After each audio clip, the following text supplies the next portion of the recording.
Oil prices are down worldwide and ordinary people like it.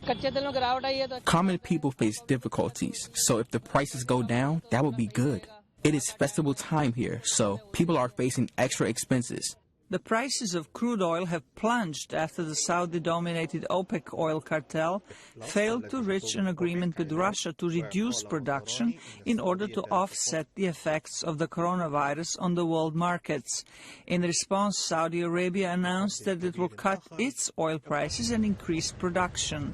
Analysts say the oil price war is driving the prices down. Many producers open the tap. And the production, there is a surplus, huge amount of surplus oil production in the markets. A lot of oil, and there is no demand for that. On Monday, major oil traders posted their worst day in years, and the Russian ruble fell 9%. Well, the Russians are doing this out of a long-term strategic calculation. It will certainly hurt them in the short term.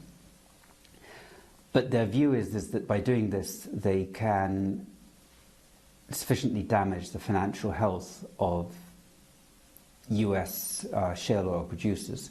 Tom Edsed, a researcher at the consulting firm Macro Advisory, says Russia has built a reserve to offset the losses. They have a war chest of about 150 billion rubles built up in the National Reserve Fund, the National Wealth Fund.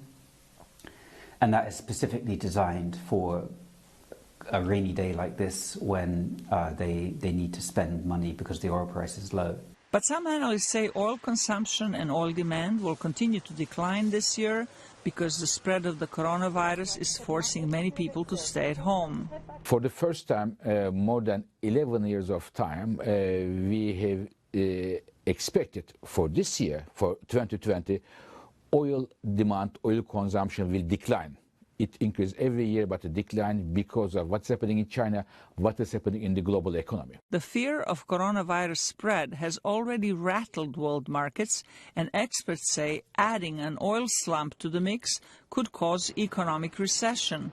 The head of the International Energy Agency is calling for solidarity among nations big and small because he says the collapse of one economy could affect the global economy. Zlatica Hoke, VOA News, Washington.